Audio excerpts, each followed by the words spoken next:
as said, I'm a teacher in the Paris suburb and an activist of a small revolutionary party, or maybe more like an organization in France called NPA, which means New Anti-Capitalist Party, and which brings together several Trotskyist tendencies of the French far left. L'Étincelle, or the Spark, is one of them, and we fraternize with group abroad, especially Speak Out Now in the US, but also the RSO in Germany and Austria. So I tell you that again because this was advertised as a speech about Europe, but to be honest, it will be mostly concrete about France, because Europe, like the USA, is a continent, but unlike the USA, it is divided in different countries with their different regimes and many nations.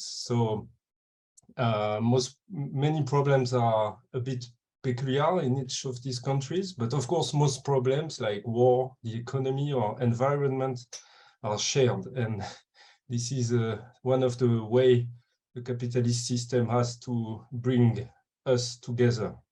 So I will begin with a quick overview of some aspects of the situation in Europe, and then concentrate for half of the presentation maybe on recent strike events in France, since we think they show us some perspectives. So maybe the most important thing about the situation in Europe is the war in Ukraine, which lasts now since more than 6 months, because it began on February 24th. We saw a very violent and brutal aggression of one of the biggest armies in the world, the Russian army, against a sovereign nation, Ukraine. We think that we analyze that war of aggression as an imperialist tendency of the Russian capitalism, because capitalism has been restored in Russia since at least 30 years. And also because this kind of imperialist tendencies of the special kind of Russian capitalism has been shown in other regions of the world, even if maybe with not this brutal accuracy it takes right now in Ukraine, but we have seen some Russian military operations in Africa, but also in Syria. Maybe there were less talks in the Western medias about the operation of Russia in Syria, because they were siding also with the US and European imperialism. But the Russian aggression is it's a brutal war with terrorist behavior against Ukrainian civilians. Since last week, we have, from the beginning, of course, but since last week, we have seen bombings of universities, public parks, and power plants. So what we say in Europe, but for what we are concerned with in France, but the NPA is also linked with some small groups in Russia and in the Ukraine. And what we say is Russian troops out of Ukraine. The Ukrainian people must decide its own fate. We strongly support the Russian youth and workers that oppose the war, which is very dangerous under Putin's dictatorship. And we think that the alliance of oppressed and exploited masses of Ukraine and Russia, with the support of the working classes of the rest of the world, could end the war and bring down the brutal dictatorship of Putin. I mean, that's, of course, easy to say and to claim, but that's a lot more difficult to do with small organization, with the disorganization of the war in Ukraine, the terror against their own population in Russia. In Europe, we can say these things and go in the streets and say it, but it doesn't achieve completely, but that's what we think. And to finish with it, of course, we think that the Ukrainian people should have no confidence in Zelensky, the Ukrainian president, because he's also a puppet of the oligarchs, which really we should call the bourgeoisie, because we say oligarchs for Ukraine or Russia, but for the French or American billionaires, we say billionaires or capitalists, but it's the same social class. So this war of Putin has completely changed the situation in the world, of course, but also in Europe, especially because under the false pretext of supporting the Ukrainian people, imperialist rivalries are accelerating. I was talking about the war of imperialist Russia, of Putin's regime against Ukraine, and that this war opened up a whole new situation, especially for biggest imperialist powers that are still trying to use this situation in order of putting themselves a bit ahead in the economic competition. And it has many consequences for the politics in every European country, but I guess also in the rest of the world. Maybe one of the first consequences is the steep rise in military spendings that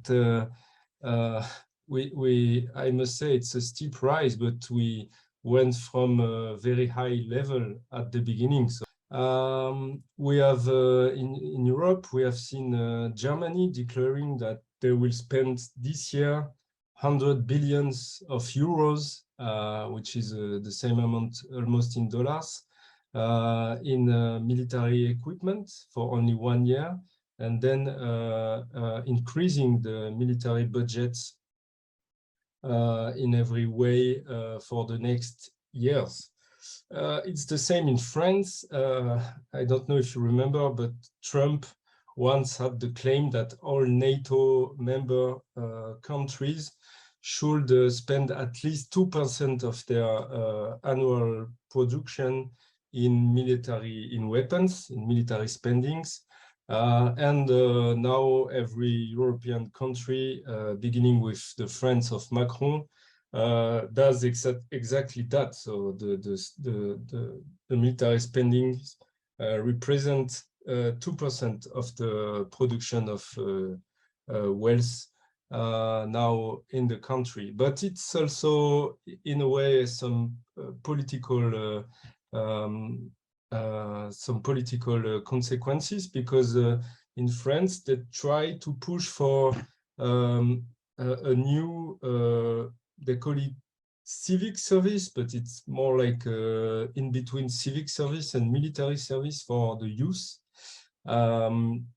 and try to get the youth used to the idea that we should all at once defend our country or whatever.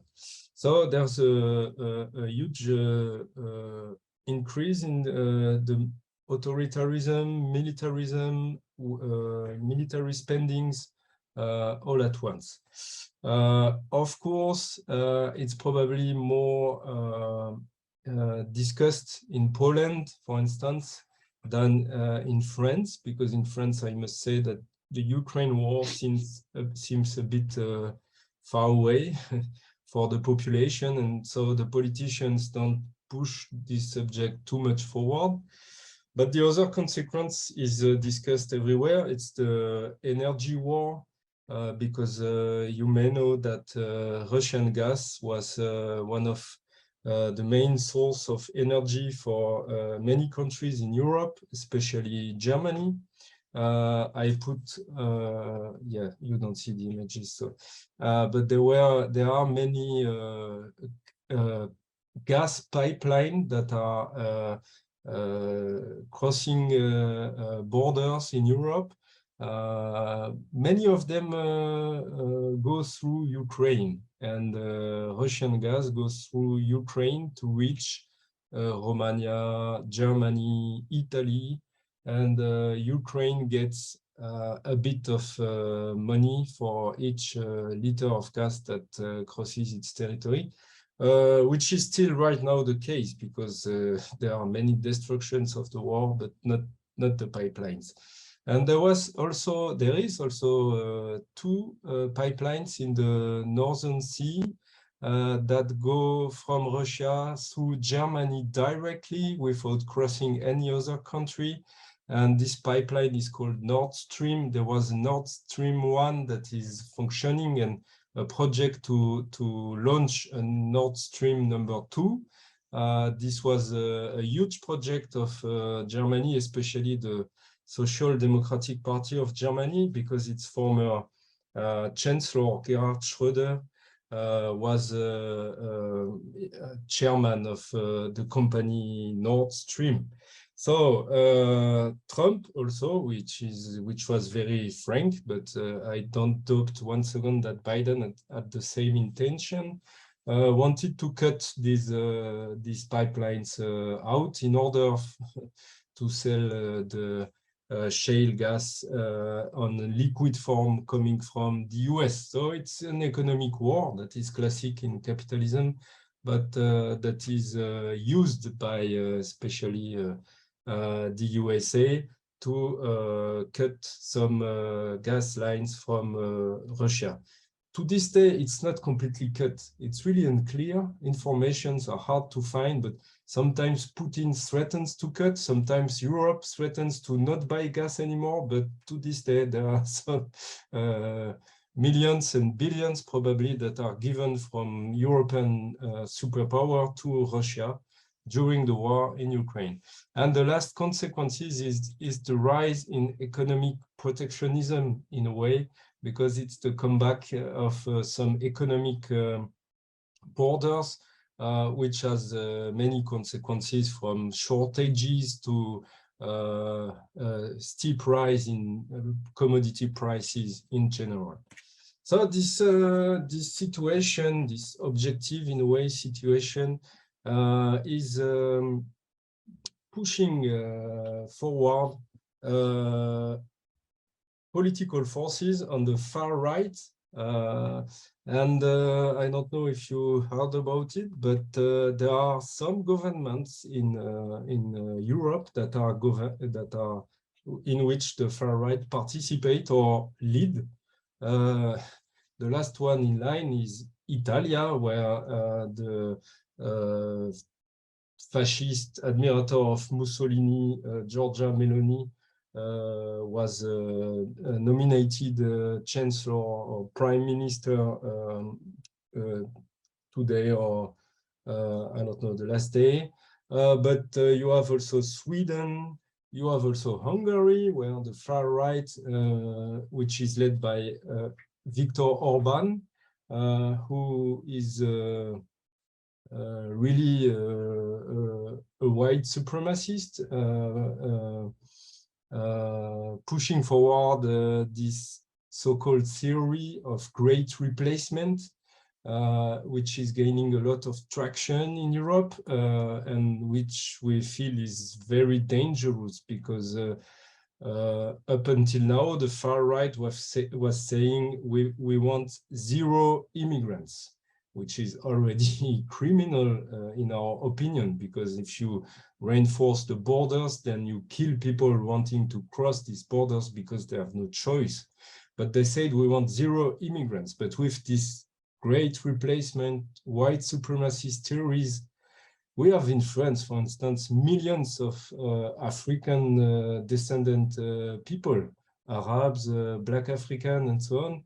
And if you say that their presence, the fact that they are here is in itself a problem, then the only solution to this problem is to kick them out, or worse. So it's really a pogromist political theory, and it's now pushed forward by prime ministers. So that's the situation in Europe. And even where the far right is not yet in power, they are progressing in the polls in every elections. That's our case in France with Marine Le Pen from the Rassemblement National Front, National Gathering. Of course, the capitalist class and the bosses, they also use this situation to their own profit. But there was some economic studies that were discussed that show how all the increase in prices go for at least 60% to profits, not to wages, no wage increase, not in fact goes from shortages or goes to intermediary consumption or whatever, but it goes directly to profit. And that's not hazardous if we had, that's not a coincidence if we have the biggest profit margin in history this semester in France for the biggest companies of France. So we have the inflation, and behind this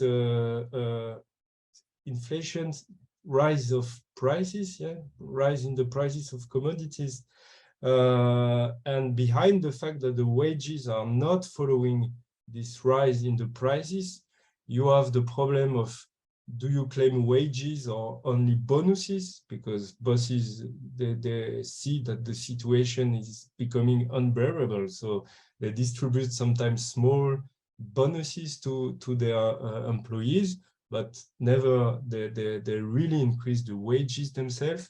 Behind this problem of wages, you have the problem of work time, because the low wages are allowed by the high unemployment rates. And this high unemployment rates, it allows bosses to make people work more, because you want to make more hours in order to feed yourself and your family. And behind this overtime, you have layoffs and unemployment. And behind all this, you have pensions, because they attack the pensions of workers, saying that there is not enough money to pay for the pensions. There's not enough money because they don't give a job to everyone, and because the jobs are not well enough paid. So the bosses, they use this situation to continue their push against workers' rights and conquest. And it produces some elements of what we could call a political crisis, even if I'm careful with the word, because the bourgeoisie is really controlling the situation, unfortunately. But you still see that the higher the prices go, the harder it is to govern for the bourgeoisie. We saw that this week in England. So you had the least long-lasting prime minister of England history, Liz Truss. She lasted 44 days before being kicked out by a reaction of the markets. Well, I don't want to go into it, but it's a bit complicated, but interesting. But also for us, a political crisis of government or in national assemblies, it's nothing if there is not a push from behind, from in the streets, in the strikes and so on. And that's what we are beginning to see in Europe. Not enough, of course, not enough to change completely the balance of forces, but we see some signs of it. And especially in England, we have seen some strikes that we had not seen for 40 years in England, since the Margaret Thatcher's years, or in Belgium, and also a bit in France. So I come to this point.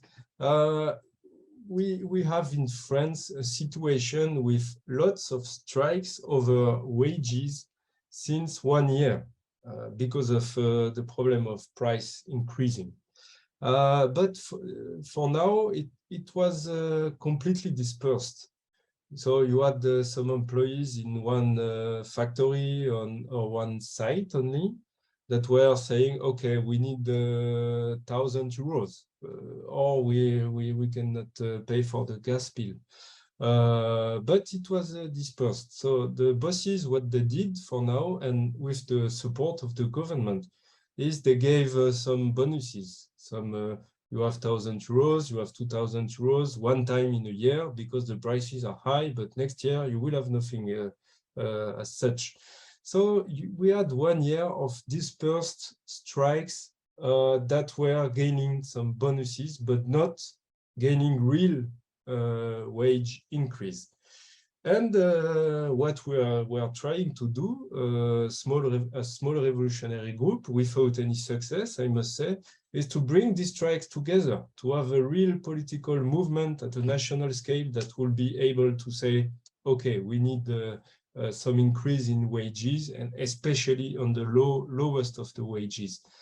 But we got some help last week from the Macron government, because there was one strike of the oil workers. We have 6 refineries in France that produce oil for car tanks.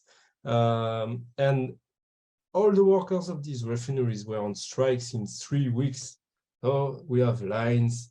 You cannot get oil for your car, so you have to make maybe 6 hours in a line in the middle of the night to have a chance to fill half your car, and so on and so on. So that's the situation with these refinery workers. And last week, the government, they said, okay, this is totally unacceptable. We will requisite the strikers. So requisition, I hope you understand this word. I have looked in the English dictionary, but it told me this was a good word that you would understand, but I hope so. Requisition, it's good for us. We love it. We are communist. I mean, we want to requisite all capital, you know. So you have this big oil company called Total, which is a French giant capitalist group who made super profit. Everybody calls it super profit in France because they made 10 times what they make usually in profit. And of course, we want to requisite this super profit. But the government, what they did, there was a strike in Total, and they made the requisition of the workers to go to work. So that was unacceptable. Concretely, it means that they send policemen at home at 6 a.m. in front of the children of these workers on strike. And the policemen, they got these guys and they put them in their workplace. So they will produce oil for the cars. That's kind of crazy, but that was the case. They did it for a dozen of workers, but it was a political stance of the government. And that got some more workers aware that there was a war being made against the workers that strike, and against the workers that strike because they wanted some wage increase. So many other workers said, okay, we must join these guys. We have the same claims. We must join them by solidarity, but also because this is the only way to have wage increase, and this is the only way to take the super profit of these big companies that are the only one to profit of this situation. So we had a call from the unions this Tuesday, 5 days ago, which was a general call. There was, I think, 150 demonstrations, lots of strike. That was a very interesting situation for us.